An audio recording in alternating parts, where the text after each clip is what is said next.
blessings, my witchy friends. Welcome back to Witches of the Moon. It is Thursday, and I am your hostess, Natalie. This week we are discussing divination, and as you guys have seen if you've been watching the other videos, you know that we've been discussing different types of divination. So today I'm going to cover two types of divination that I really enjoy. The first one is candle scrying, and the second one is mirror scrying. And to me, the two kind of go hand in hand. Before I get really into this video, I do want to apologize for my disheveled appearance. I'm in the process of getting ready for work, but I have this time and I wanted to go ahead while the house was calm and my husband was at work and my daughter's at school to go ahead and get this video recorded, so I apologize that my hair looks a little crazy. But anyhow, getting into scrying, and specifically mirror and candle scrying, I will tell you that these are two very simple methods of divination. I'm going to talk a little bit about how I approach these types of divination, what they do for me, how I use them in my practice. I'm sure there are other people that have different experiences with this, and I would love to see your feedback in the comment section about that. So please do share, because that's what this channel is about. Your feedback is what keeps us going. So please, please, please, comments, suggestions. If you don't like the video, don't just give us a thumbs down. Tell us what we didn't do, what you'd like to see more of, or what it was you didn't like, even if it's, this is bullshit.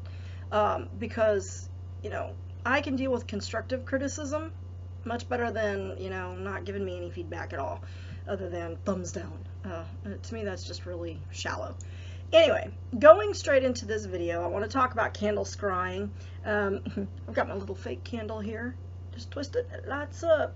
Don't know if you can see that, because I just realized the light in here is really crappy, but yeah, I don't use this for candle scrying, by the way. You need a real candle for that, but I'm going to use this as an example. It does not matter if you use a taper size candle, a mid-size candle, a chime candle, a spell candle. You can use any size candle for scrying. My personal preference when I'm getting ready to scry, typically if I'm scrying, it's because I'm looking for guidance in a situation and I want to contact my spirit guides or the spirits that be around me, and sometimes even spirits that are not human in nature, like the Fae. I do a lot of work with the Fae, that kind of thing, and connecting even with my deity. I like to use scrying for that. I know there are some people that think that scrying is not a good way to connect with the Morgan. I disagree. I find that candle scrying and mirror scrying are both very effective in working with her. But anyway, all you really need to do is make sure that you are in a prepared frame of mind. Now, when I'm scrying, I typically have a purpose for it. I don't just sit in front of the candle or the mirror and say, okay, talk to me. Sometimes I do. Sometimes I do. If I feel like there's something, maybe if I'm getting some hints, if I'm hearing something, if I'm having dreams, I'm needing more of an interpretation, I may sit down and say, okay, talk to me. What is it you're trying to tell me? But when you are scrying, candle scrying can be done daytime, nighttime. It really doesn't matter the time. I personally find it more effective for me if I'm doing it in the evening, particularly right about the time of sundown. But that's not a requirement. I have scryed in the middle of the day without a problem. I've scryed in the middle of the night without a problem. But for me, the most effective time seems to be at dusk. And I do like to go outside because I like to be outdoors. But I can do it sitting at my dining room table. I can do it sitting at my altar in the garage. I can do it sitting, you know, at my kitchen counter or at a working altar I've constructed for myself. It doesn't really matter, I don't think, in terms of effectiveness. Now, what I do find affects the effectiveness, so to speak, affects the effectiveness of my scrying is my frame of mind. You do need to be in a clear and calm state of mind. So I like to meditate before I do any form of scrying, whether it's crystal scrying, candle scrying, tarot, any of that. That's divination, not scrying, but water scrying, because I'll use my cauldron and I'll do water scrying sometimes. But I find that for me, meditating and clearing my mind, letting go of anything else that my mind might be focused on at that particular time, it's a good thing to just let it go. So I will sit down and I will do some deep meditation. I will try to clear my mind. I like the house to be relatively quiet. I might have some soft classical music playing in the background, or maybe a nice pagan chant playing in the background, or even Gregorian chant I have found is pretty effective for me. Just something to kind of alter my state of mind when I enter into the scry. Now, I also find sometimes ritual bathing prior to, so that I feel clean and I feel cleansed. And I like to use a protective soap when I do that. So those of you that are familiar with Lady Gravedancer, she has on her personal channel a great video about rosemary dragon's blood soap that I have found very, very effective. I'll go get some rosemary from my garden, and I will, grind up some dragon's blood resin, and I will make some soap from that, and I will use that. I also have in my shop, the Purple Broom Apothecary, I carry a soap called my Scarborough Fair soap, and it's got, as you can guess from the song, parsley, sage, rosemary, and thyme, which I find cleansing and protective as well. I do not typically cast a circle when I scry unless I'm entering into a scry that I think might be in some way dangerous. If I'm trying to gain information in a harmful situation, I may cast a circle. But remember, circles are not impermeable. They don't necessarily keep the bad out. It's designed to concentrate the energy and create a cone of power.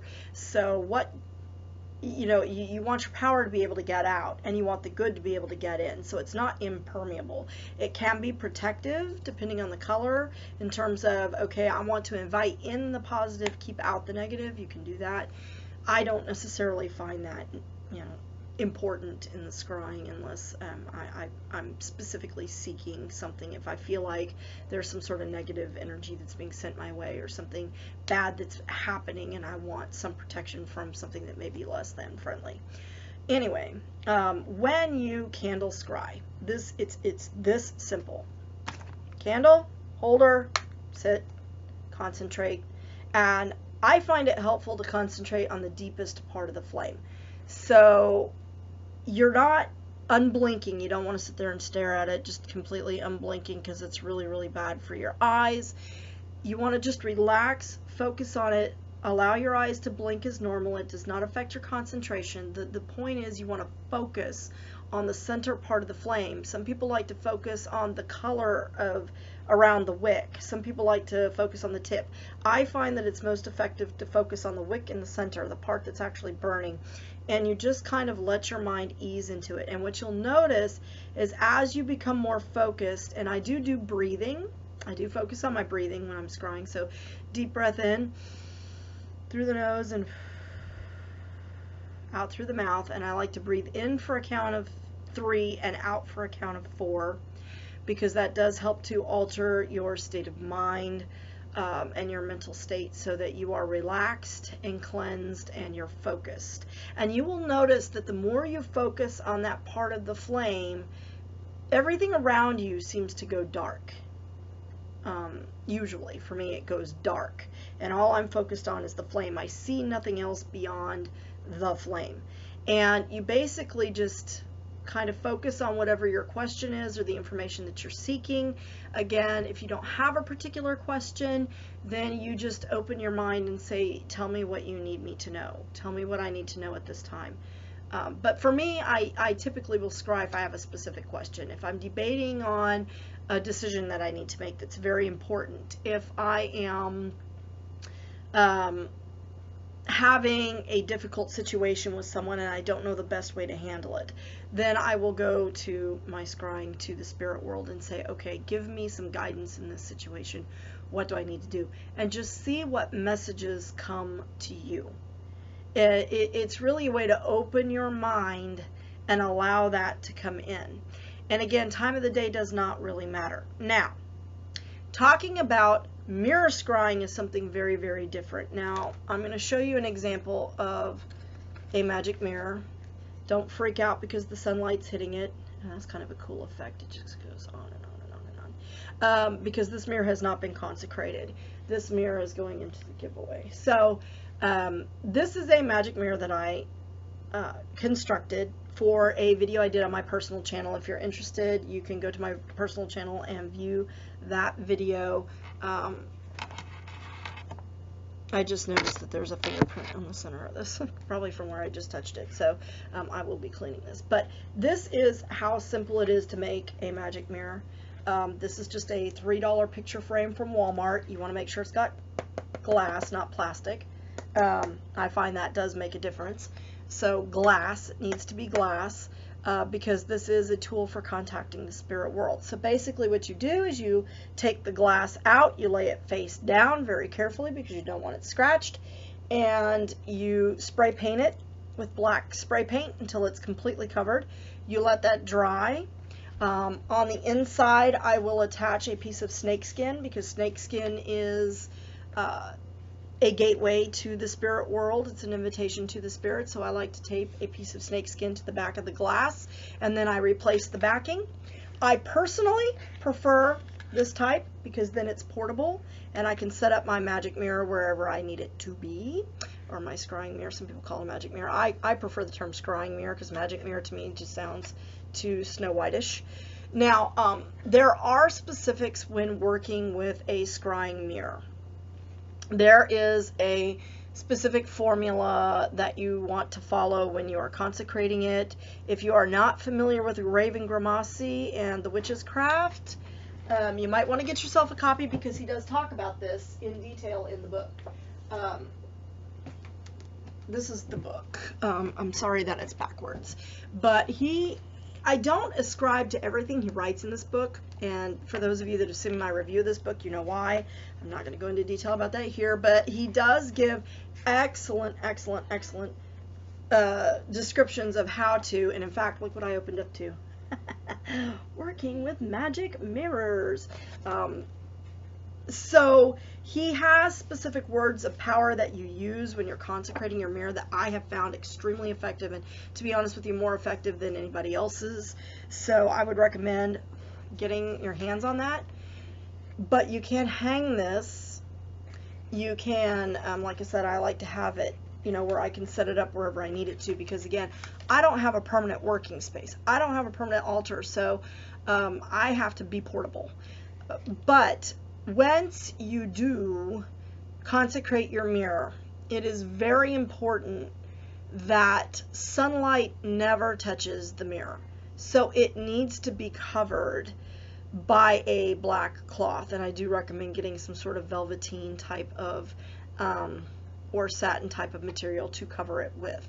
But when you are mirror scrying, some people like to just set it up and use it with moonlight maybe coming in. If you have a window and there's moonlight, the moonlight's kind of reflected in the surface.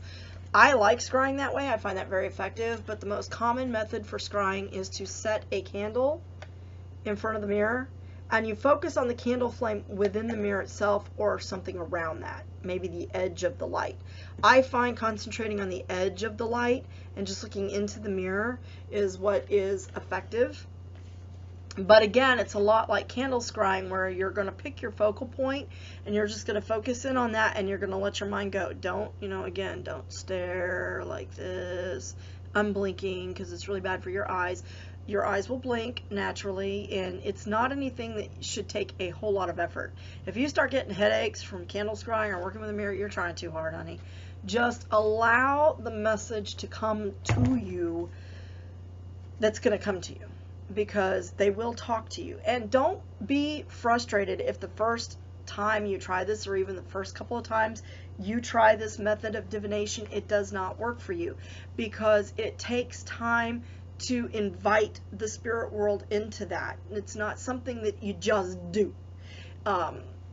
It's something that takes time and it takes practice. It takes time to learn to quiet your mind and focus on that, and allow your mind to open and allow your third eye to open, so that the spirits can communicate with you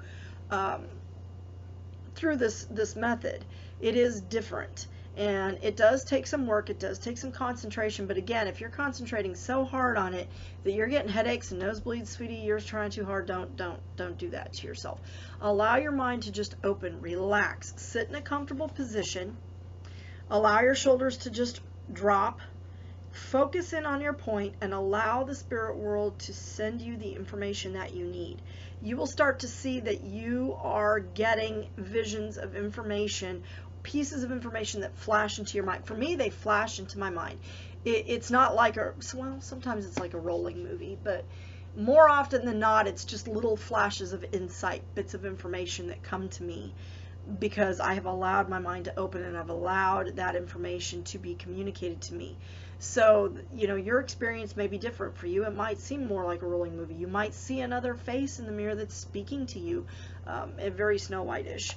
But for me, it's more just I see flashes of insight and information, bits of conversations or things that should occur or words that I should say. Sometimes I see the words as printed words on a piece of paper like a scroll, and it says, you know, this is it. So it's a very simple but effective method of divination, but it does take some work the first few times that you try it. It's not something that's going to come to you immediately, and I'm sure that Houston covered this very well. I haven't had a chance to watch his video because it is only Tuesday when I'm recording this, but I'm looking forward to his video on scrying tomorrow. I'm not going to give away anything, but I think that method he's going to discuss is very similar. Well, I'm not giving any of it away because you're not seeing this till after he's already put his video out. So crystal ball scrying is very similar. What I do, well, I'm not going to discuss that because that'll be a different video on my personal channel. But I do invite you to go to my personal channel, Natalie Suzanne, and watch my Natalie's Witchy Wisdom video on constructing a magic mirror, because I do discuss it. I don't discuss the using of it specifically like I did in this video, but if you're interested in knowing more about how to consecrate it, what to say, what to do, that's the video to go and watch. Again, I would recommend picking up a copy of Raven Grimassi's The Witch's Craft and going through some of the words of power that he gives you. It's a very effective book, and he's a wonderful witch. Again, it's very easy to construct one of these. You can use any type of frame that you like to do this. With candle scrying, you can use any size candle, any color candle. I like to color coordinate my candles for the types of questions that I'm looking for. So if it's something to do with healing or a relationship or something like that, I'll use a blue candle. If I'm looking for insight to my spiritual path, I'll use a green candle. If I am looking for comfort or love, I'll use a red candle or a pink candle for love, or comfort, I look for orange or purple. If I'm looking just to connect with my deities or connect with my spirit guides in some way, I'll use a purple candle. And it can be a taper candle, it can be a chime candle. Again, it doesn't really matter. I find that I have more, oh dear, I find that I do more scrying for just kind of trying to get answers to situations. This is very odd. But it's an excellent method. I like both of these methods quite a bit. Again, I do recommend that you get a quiet place and that you get yourself into a quiet frame of mind. I don't find that this type of scrying is very effective when there's a lot of background noise. Again, maybe some music to help you focus. If you're one of those people that you can't handle dead silence, that's me. I can't handle dead silence. So something like that may be very useful. Again, I like drum beats or chants because it's very rhythmic, and that has been found to alter your state of mind. Using the Om, the Honest guys on YouTube have an 8-hour video of just Om, and it's that particular frequency is very good for stimulating the lower centers of the brain, which are found to be connected to some of the more spiritual types of things. It stimulates a certain aspect of our brain that opens it out. So that might be a good piece of advice there as well. So I hope that this video was useful to you. I hope you enjoyed it. I was going to say, I do recommend that you find a frame that you connect with. It doesn't have to be expensive. Like I said, this was a $3 frame. It wasn't very expensive, but I liked it because it was solid black. You can decorate it with symbols if you wanted to paint your frame with certain symbols that are sigils that you create for divination, for scrying. You can certainly do that. I mean, this is your creation. You do with it as you like, but I like a more ornate frame myself, but I want one that's black. I haven't really found a frame that I like. I saw one that I kind of liked, but I couldn't really afford it at the time. I may go back and see if it's available. You know, find something you connect with. If you see something that really gets your attention, and it can be white, it can be black, whatever, then go for it. Get that frame and utilize it, because it's really more the fact that the glass needs to be dark to make it effective, because it provides the maximum reflective surface. But I will say that once you have consecrated your mirror and you have dedicated it to the purpose of scrying, never let the sunlight touch it. It loses its effectiveness. It needs to be covered unless it's being used, and it would be a scry that you would need to do in a dark room or during the evening time. Now, when I am mirror scrying time-wise, I do find that later, closer to the blending of the days, so closer to midnight or the witching hour, if you want to call it that, is more effective. Oh yeah, I forgot, I brought out my little candle holders too. This one's kind of dirty, but I have this little one that's got the zodiac symbols. I have a chime candle holder that's got stars, that's blue, that I really like. You can even get the little cheap metal ones, which you can see has been used quite a bit. I really need to clean that off. But it doesn't matter when you're candle scrying, and it doesn't matter when you're using a candle to put in front of your scrying mirror, what kind of candle holder you use, what kind of candle you hold. I think in terms of size of candle, it's more important that the candle lasts for the entire time that you plan on scrying. So if you're just doing a little bit of time, you can use a chime candle, it's fine. It's more the reflection of the light to give it out that particular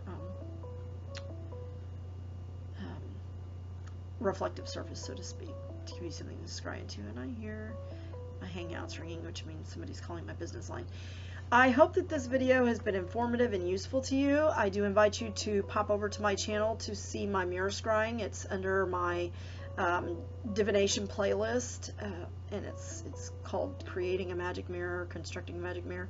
So just, you know, feel free to pop over there, view that video, give me any comments or feedback down below or on that video as well.